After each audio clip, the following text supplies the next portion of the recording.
Well, the Browns lose again. Deshaun Watson is out for the season. Oh, DTR? Yeah, he got a banged up finger as well. Doom and gloom around the Browns. We're going to be looking a bit ahead to the draft because we finally have a first round pick. And not all bad news. Fantasy football updates under the waiver wire, pickups, and ticket giveaway to All Elite Wrestling coming to Cleveland on October 30. I'm going to be giving away 2 tickets. Stay tuned. Let's get to the show. Turn up your volume. Because you're about to listen to The Sick Podcast with Andy McNamara, the sickest Cleveland Browns podcast. Chubb runs, he's to the 10, 15, he's to the 20, 25, 30, 35, 40, 45, 50. There goes Chubb, he's to the 30, 20, 10, 5, touchdown, Chubb Hub. It's gonna be sick. And we actually got to see, watch, and hear Nick Chubb's return to the Browns. That was pretty much the only highlight that came out of that game. I'm glad I was there live. I was in Cleveland this past week. If you're following along on social, which you should, give a follow on the Twitter X platform, at SickPodBrowns, at AndyMC81, Instagram, at AndyMCSports. You saw the pictures. I had my Stadium Mustard shirt on. We're at Johnny's Little Bar. We were hitting it up. We were going all over town, City Tap, downtown, and then at the Brown Stadium, and gave some prop bets that hit as well. Anytime Nick Chubb touchdown, what I say. But Nick Chubb coming out of the tunnel, guys, I'm telling you, it was in a season, of course, that has gone off the rails. Nick Chubb coming out, breaking through those dog pound doors, those red-eyed dogs shooting smoke. It was electric. It erupted, and then when Chubb got in the end zone, elation. And it was a bit of joy in a joyless season for us Browns fans. Okay, so that was cool. That was fun. Make sure you click subscribe, notifications on. Click them on. Let me know in the comments what you think of this Browns season. We'll get to some quarterback draft talk as well. John Vogel's going to join me in a few minutes' time.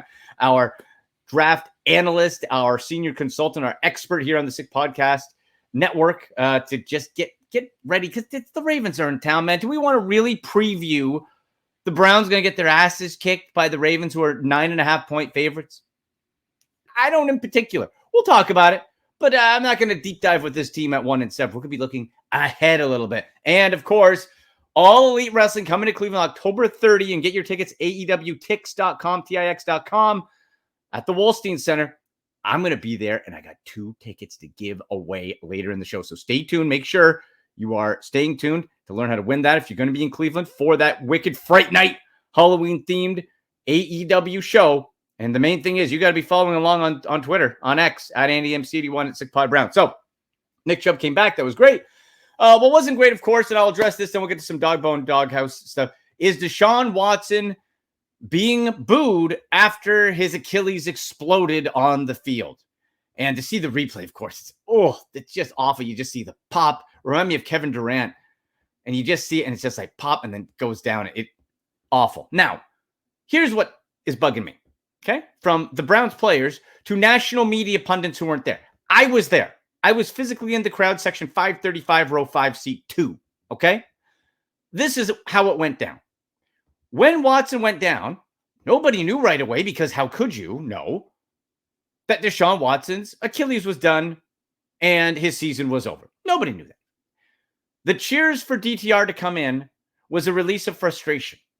People were booing the man, not the injury in Deshaun Watson. It was, he's down. Okay. And then as soon as that cart came out and people realized the severity and all the players came out, the cheering that Deshaun went down, or for DTR or the boost, they stopped. And he got the polite clap coming up. Okay. So for all you national media bums out there who want to paint Cleveland with a negative brush, by the way, all fan bases, for the most part, have these type of people that cheer for people to get hurt. Philadelphia fans booed Santa Claus, for God's sake. They booed Santa, okay? So forgive me if I get a little defensive for Browns fans who boo a guy who had more allegations against him than touchdowns, okay? So don't lecture me, $1 million players. Myles Garrett calling him a model citizen. Stop it. And I love Myles to death. But please, read the room, bro. Okay? And this isn't on Myles Garrett. This isn't on the team and the players who had their teammates back, and you like to see it. And actually, kudos to Myles for taking a leadership role. Shows a level of maturity. So I dig it. Shame on you, Jimmy Haslam and Paul DePodesta. And my buddy Grant Gillen, who was been on the show multiple times, was at the game as well. He was in the 100 section and was 4 rows below Haslam's box, like the owner's suite box. And he took a picture, and they had Jimmy Haslam out and Paul DePodesta came out, and they were just standing looking over the rail. Once people saw that, they started booing and yelling, "Sell the team. Shame on you, Jimmy. It had it all lined up, and you wrecked it, and you put Browns fans in an uncomfortable situation." So don't paint Browns fans with all this negative brush about booing. They were booing the man, not the injury, not that his season was over, and wanted to see DTR and maybe a fluck of offense. By the way, DTR's fingers busted. He's going to be out multiple weeks. Bailey Zappi, folks. That's where we're at, Brown season. 10 into week 8. Bailey Zappi.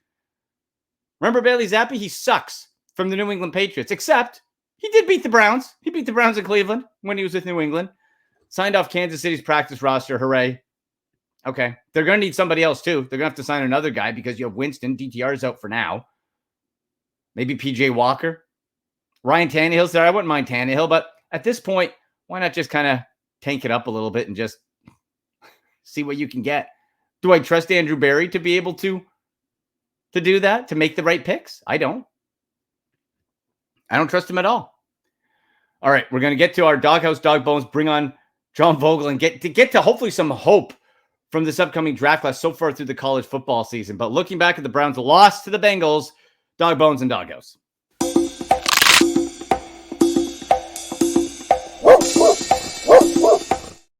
We're going to slap a dog bone with some stadium mustard, and I got to have it at the stadium too. Oh, got to have stadium mustard at Brown Stadium.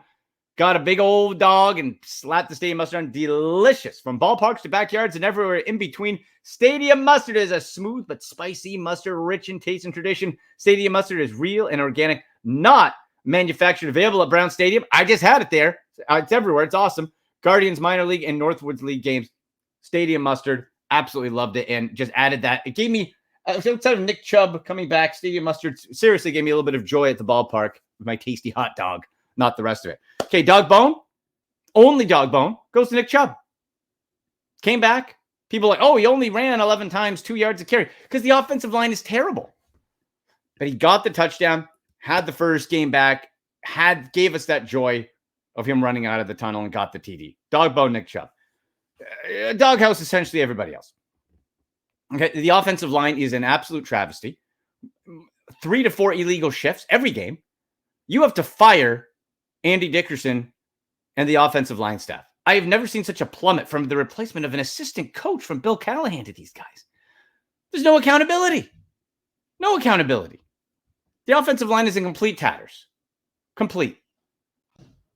So Doghouse, everybody else, but especially the offensive line players and the coaches.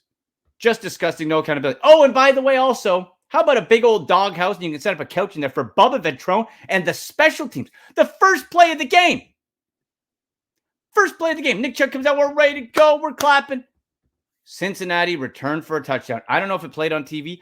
The size of the hole that this Bengals player was able to run through, outrageous. Outrageous failure.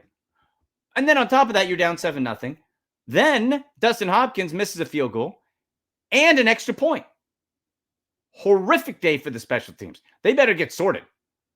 And Dustin Hopkins, boy, Bloom came off your rose pretty quick, pal, signing that extension. So that's the Doghouse. Get to the AEW ticket giveaway in a little bit. So stay tuned for that. If you're going to be in Cleveland, AEWTix.com, All Elite Wrestling Fright Night. AEW Dynamite, our buddy Daddy Magic, who's been on the show. We're going to be interviewing a wrestler next week on the show as well. Tell you how to win 2 tickets to Wednesday, October 30th show. But the Browns lost. Watson's out. Winston's going to start.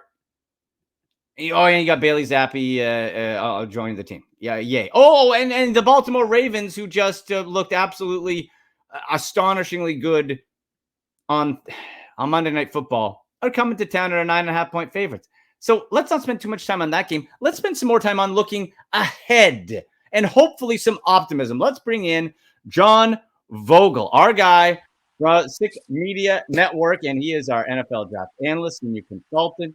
Does a great job on his own show. John, I cannot preview a Browns 9.5-point dog against the Ravens. I can't do it. I thought I have to have John on to please give me maybe some hope about this upcoming draft. How are you doing, buddy? I'm doing great, and thanks for having me on again. Yeah, absolutely love having you on. So here's where I want to start. Obviously, Browns could use I don't know a quarterback. Deshaun Watson's terrible, and there's all the rest. The problem was in Cleveland we had the game on, and I was really looking forward to that Georgia Texas game. Like, okay, start scouting a little bit. Quinn Ewers, Beck. You had the Alabama quarterback as well, Milroe, and they all looked not great.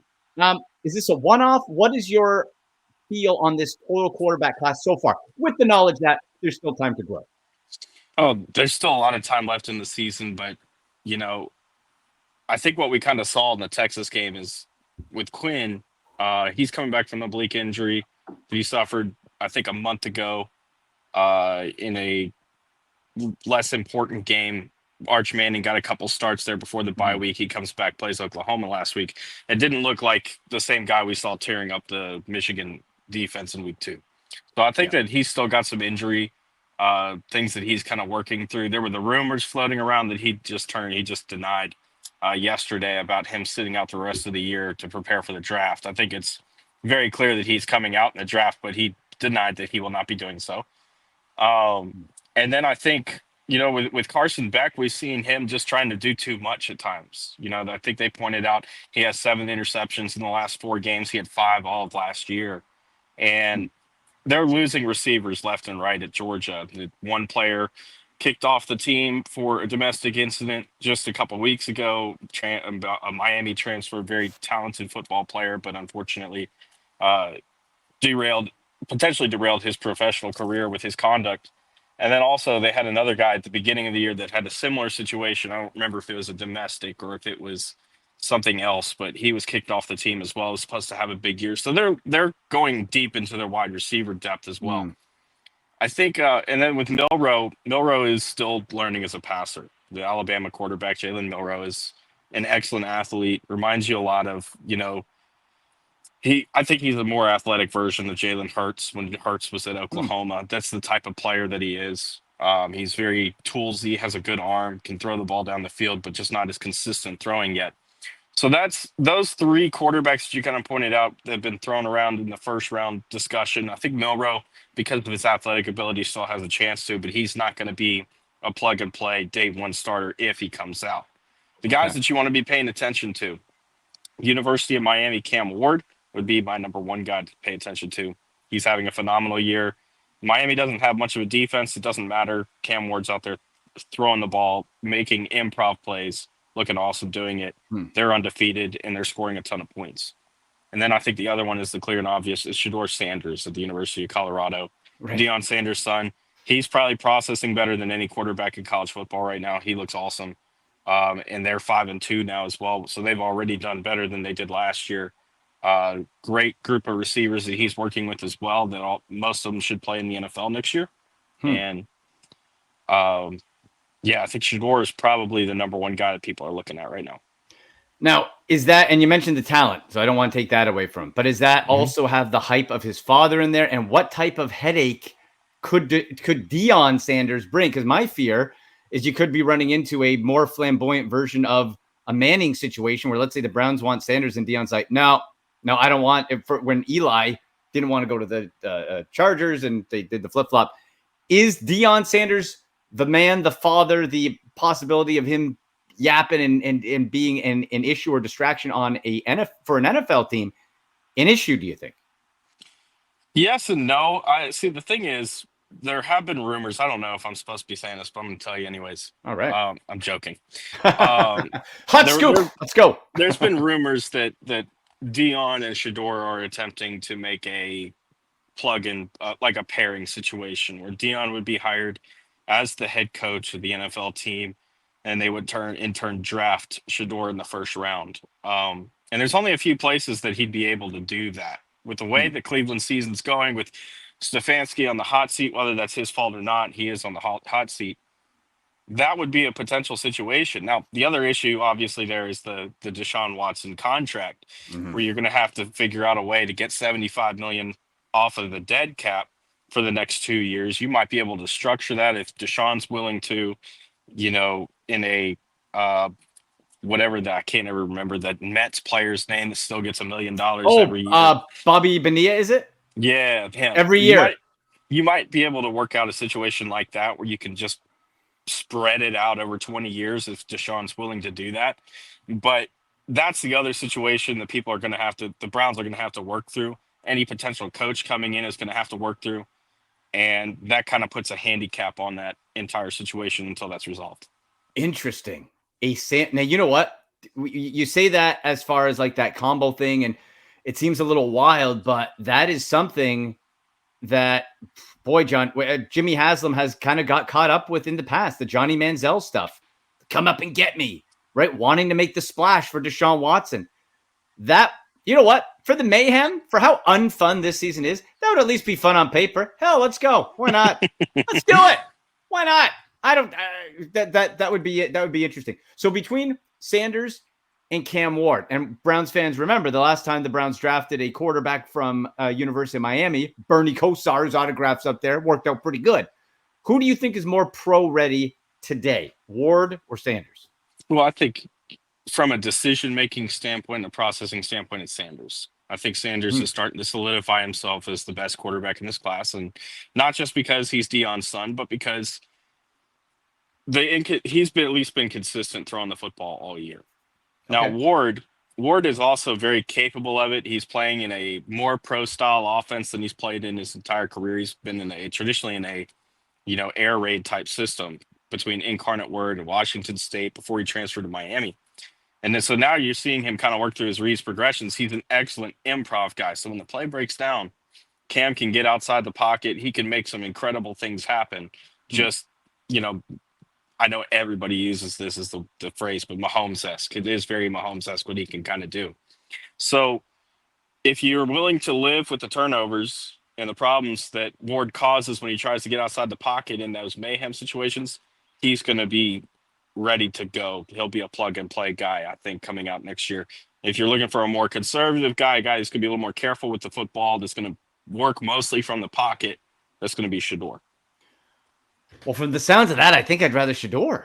I'm tired of all the scrambling. He's athletic as well. Interesting. Okay, Browns fans, there you go. Let us know what you're thinking about what quarterback you'd like the Browns to take in what is looking like a top 2 to 3 pick for sure. Overall, this draft class, though, compared to last year, and again, there's going to be some guy who pops up out of nowhere that we aren't even considering yet. We see it every year.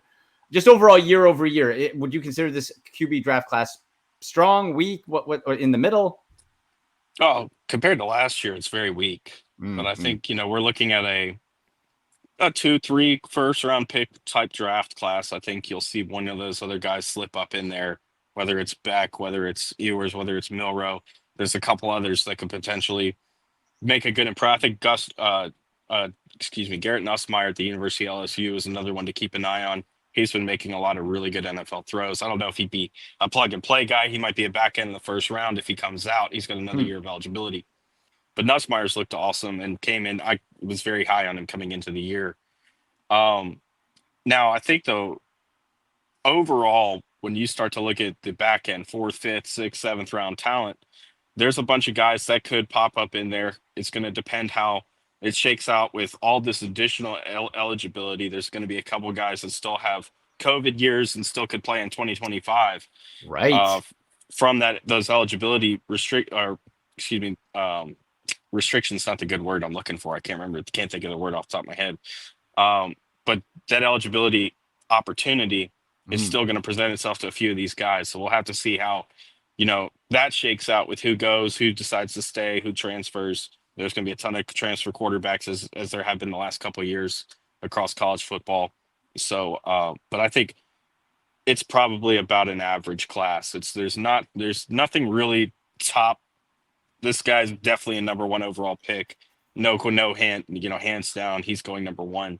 But there's also not a lack of first round talent. Right. So if we would it be fair, Sanders, Ward, tier 1, and then sort of underneath that we go?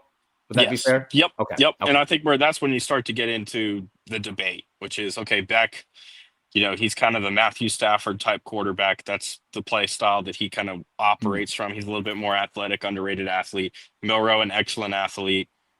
Ewers is going to be more of your Derek Carr type player. I think that's a really good comp. I forget who gave that to me. But Derek Carr, that's the type of way that he kind of plays the game. Good tools, can process decently well. Not sure if he really takes that team to the next level. And then, the other guy that we've been talking about, Nussmeier, I think he's a little bit more of a gunslinger. He's going to come out there. He's going to take chances. He's not afraid to rip it around the field. And we know Andrew Berry and the Browns like those LSU players as well. So somebody to watch there. Overall here, John, the offensive line, specifically tackles, left tackle, and wide receiver classes. Those are another couple areas where the Browns desperately need help. And you could argue pretty much 1 and 7 across the board. You need help in a lot of areas. What about those draft classes? Left tackle and wide receiver compared to last year? Strong, same? What are we looking at? I think the tackle class is going to be a little bit weaker. Last year we had an extremely strong tackle class, but there's still some good ones that are going to be up there. And then the wide receiver, there's a lot of that's still to be determined, but there's a lot of very, very good talent. I think T-Mac, Tatoria McMillan over at the University of Arizona, definitely got to keep an eye on a Mike Evans-esque type player, big physical receiver with really great athletic ability. And then I put this out on Twitter today, but the more that I see the information coming in, the more I realize that I think the league is looking at Travis Hunter, the cornerback wide receiver at Colorado, right, as more of a wide receiver at the next level. And so one of the things that I've done this year a little bit differently, every year that you do this, you cover the draft and you work on this stuff, you learn a little bit more and you find little things that will get you insight. So one of the things I've done this year is I've been tracking where NFL scouts have been attending football games and practices as reported.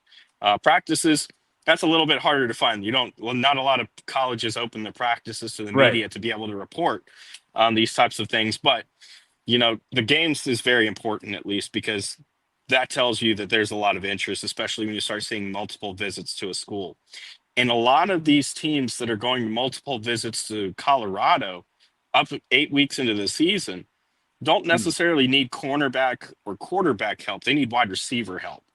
And while Travis Hunter is not the only wide receiver there that's going to be getting pro looks, when you start to look at those teams that are going to be projected in the top 10 picks and you're seeing them needing wide receiver help going to Colorado 2-3 times already this year, that's very interesting because there's not another first round talent at wide receiver that's there in Colorado. So it's going to be interesting to see how it plays out. I think that Hunter, the rumor is that he wants to play wide receiver at the next level. He's not going to play both.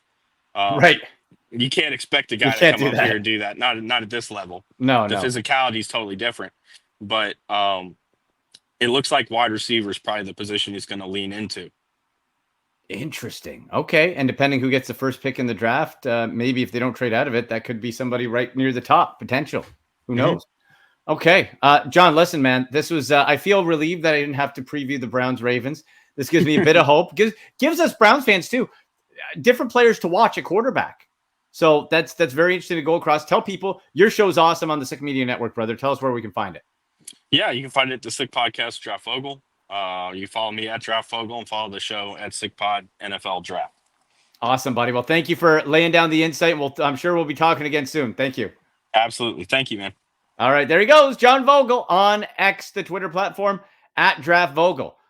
Okay, so what do we think about that, Browns fans, as far as quarterbacks to watch? Because I went into Cleveland this past weekend. I'm like, all right, Texas, Georgia, let's go. Quinn Ewers. I liked the highlights I'd seen. I liked the footage I'd watched. I liked his movement, his footwork in the pocket, stepping up.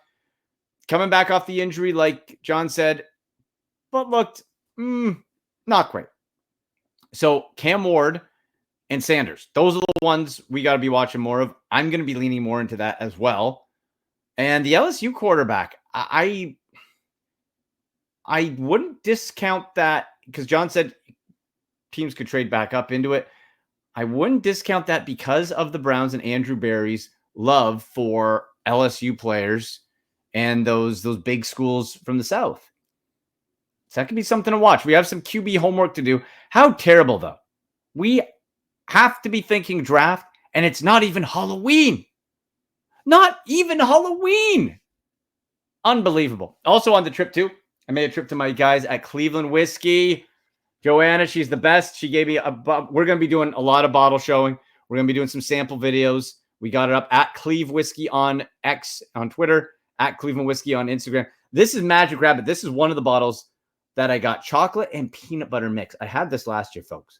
You can put this on ice. You can drink it warm. You can mix it. Sensational. Cleveland Whiskey, clevelandwhiskey.com. They got the new distillery is going to be coming up. Tours are going to be available for that. Cleveland Whiskey and Magic Rabbit. After every Browns game, oh boy, they're going to need some magic. And I don't know if Jameis Winston is going to be the one to give it to them. It just seems so bizarre. And I wonder too now, without Deshaun Watson, who Ken Dorsey was specifically brought here to help and fix, which we see how that's gone. What do we expect out of this offense? Can Kevin Stefanski now say, well, it's Jameis Winston right now. Don't need you, Dorsey, or run something else or fire him or whatever. Like, there doesn't seem to be much of a purpose here. And that total debacle, just a absolute debacle. But I want to get to this now, and then we're going to have fantasy football. The injuries. Holy cow. The injuries to your fantasy team. My goodness, there's some work to do on the waiver wire in what's been the weirdest fantasy year I can remember. We're going to get to that. But if you are a wrestling fan, All Elite Wrestling, AEW. I absolutely love it. We've had Daddy Magic on the show before, our buddy Matt Menard. We've had Wardlow on the show before. We've had Brian Pillman. We've had a whole bunch of AEW wrestlers. We're going to have another one live from Cleveland next Tuesday, a day before, on October 30th, Fright Night, AEW Dynamite at the Wolstein Center downtown. I'm going to be down there, but you can be down there too. If you want to go, if you're going to be in Cleveland or can get to Cleveland and want to go to the show, 2 tickets I got to give away to you. So this is what you're going to do. Okay, we're going to put out a tweet on X and have it where all the entry instructions are there. That's the one you want to pay attention to. Okay, we're going to put that. We're going to pin that at the top. You have to follow at AEW and myself on Twitter at AndyMC81 on the Twitter X platform. You have to like that show tweet that we put out there. That has the contest instructions on it. And tag 2 friends in the reply. So it's reply, tag 2 buddies. There you go. Bonus entries. 3 bonus entries. If you also follow at SickPodBrowns on Twitter X, and an additional 3 bonus entries if you retweet that contest tweet. So step 1, follow at AEW, at AndyMC81. Keep an eye out for that contest. Like it, tag 2 friends, and the bonus entries follow at SickPodBrowns and retweet the contest tweet. And that's going to be next week. Cannot wait for that. But you know what? We got a couple fantasy football questions to get to. Let's go to Ask Andy.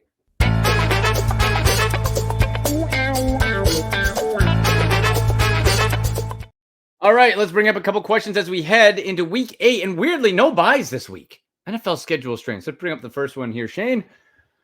What do we got from at Bent Hiff? Andy, I added Njoku this week before Ferguson was on bye, and it paid off with the garbage time TD. Going forward, which tight end should I keep? Hashtag Ask Andy. Well, great question. Njoku was targeted. Cedric Tillman also targeted a ton. Here's the problem with the Browns offense, okay? It has not reached 200 passing yards yet this season. They have not reached 19 points this season. So to depend on one of these guys to really pop is, whether it's Tillman and Njoku, is concerning, as well as now it's Jameis Winston, who we don't know too much about, and what type of offense that Stefanski and play calling they're going to run. So there's lots of questions. I personally would stick with Ferguson. I would try to keep both, though. See, maybe Njoku and Winston click, just like he did with Flacco last year, and you're off to the races. So don't drop him. I'm sure you got another guy you can drop. Try to do that. Try to keep both for now and see how it plays out. But I'll go Ferguson to start if I could only have one for now. All right, let's get to another one, Shane. Hashtag Ask Andy. We got from at Rene_K10. Need one for the flex. Pickens, Stevenson, Bigsby, Worthy, PPR. Pickens went off. George Pickens with Russell Wilson. Shaky start. Damn Steelers, man. Those buggers. They just keep going, don't they? They just keep going and making our lives miserable. So the Steelers and Pickens, where are they? Ooh, they're hosting the Giants. Yeah, you know what? We're going to go Pickens here. I like Worthy. Bigsby looks to be pulling ahead, but it's still a timeshare with Etienne a little bit. Stevenson in the paths. Demario Douglas is an ad. Stevenson, I'm not sure. Out of that, I would go with Pickens. Get your fantasy football questions in at AndyMC81, at SickPodBrowns. use hashtag #AskAndy.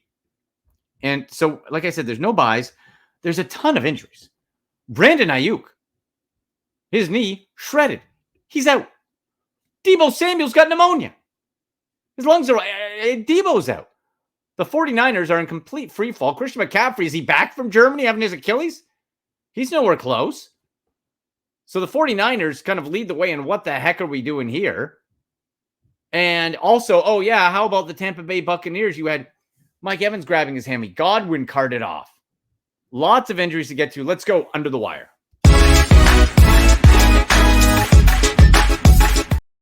Okay, so this is where we're going to be starting here. We're going to be looking at the San Francisco 49ers because there's opportunity. I'm torn between which one I would want first, but I wouldn't mind one or both. And that is Ricky Pearsall. Came back from getting shot, remember? He came back, got his first touches, came out of it healthy. Now, he should be eased back in. Is he going to be an immediate plug-and-play guy next week? Will that be 2 weeks down?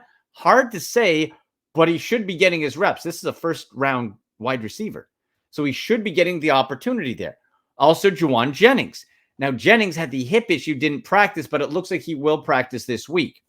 This is where we get a little tricky. So Pearsall right now owned in 14% of most fantasy leagues, and Jennings 30%. So personally, I'm putting in claims for both. And now see if I can get one of them. I'm sure one of them will be gone based on waiver priority, how much you're spending on your fab.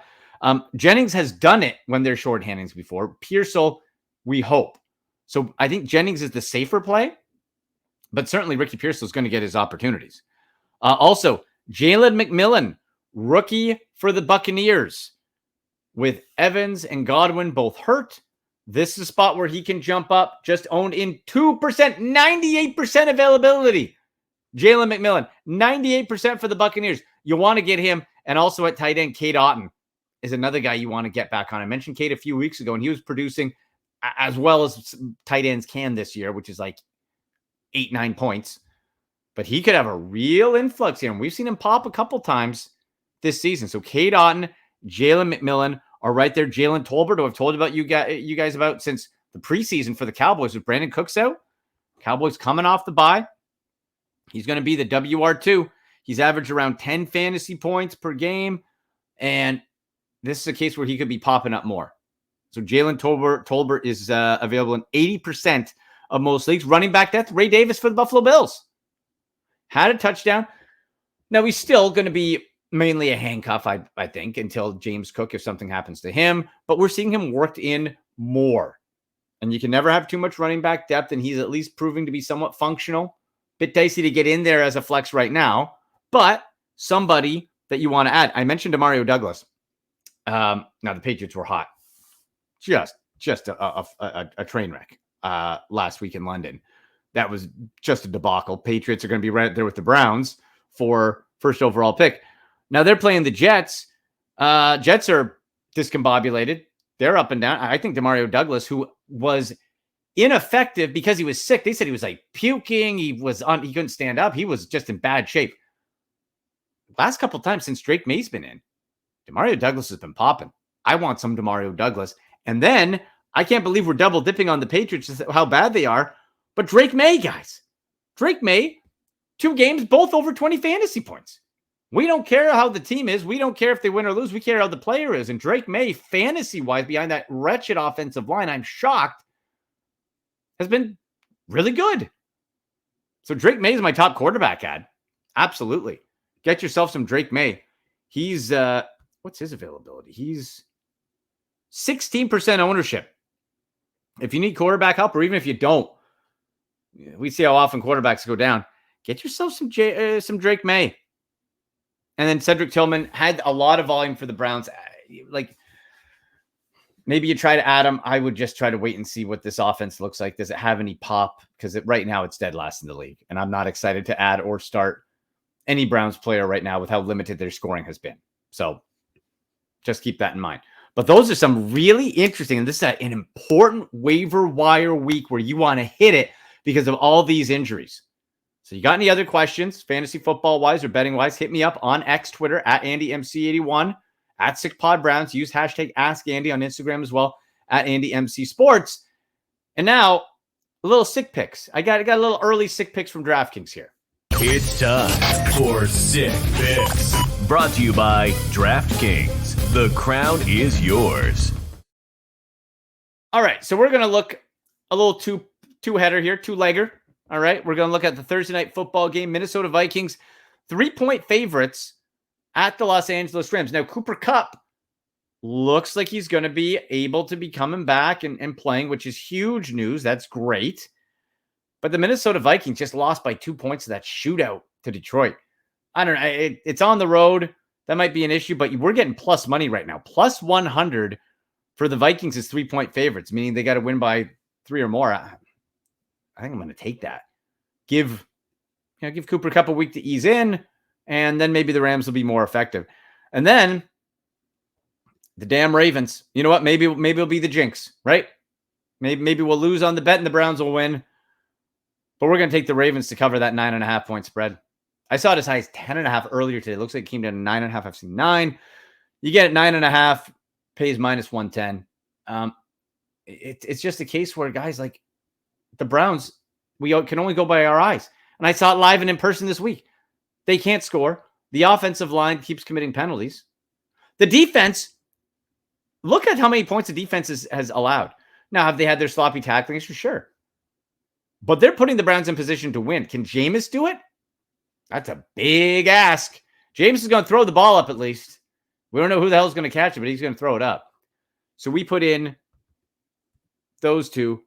$20 bet wins you $56.36. Not bad. More than double your money, right? Not too shabby.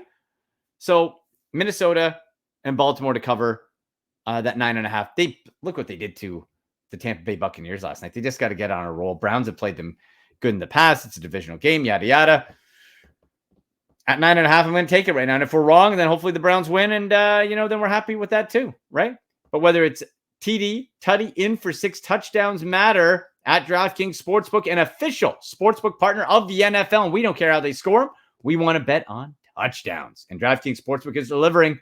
Ready to place your first bet? Try betting on something simple like a player to score a touchdown. Go to DraftKings Sportsbook app and make your pick like, I don't know, Derrick Henry.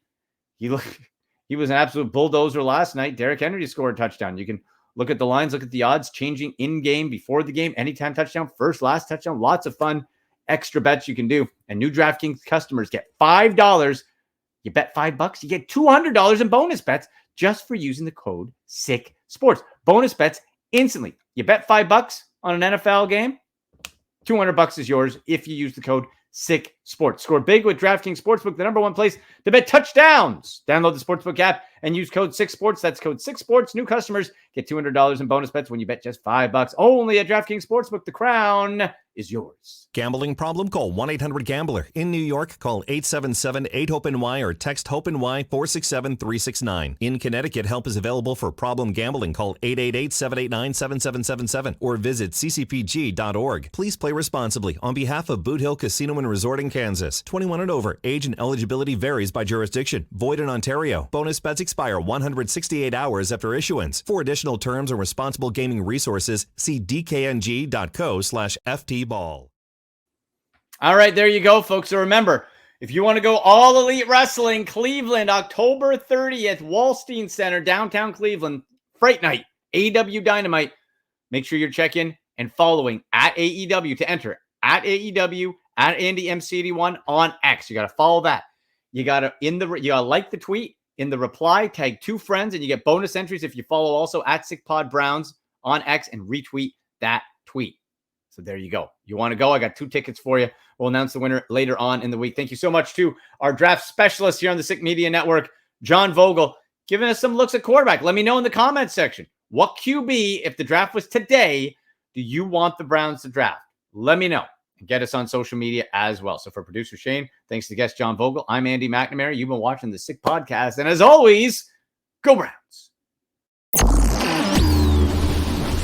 And that's a wrap. Hope you don't miss us too much until next time. Follow the Sick Podcast with Andy McNamara on YouTube, Instagram, Facebook, Google Play, and Apple Podcasts.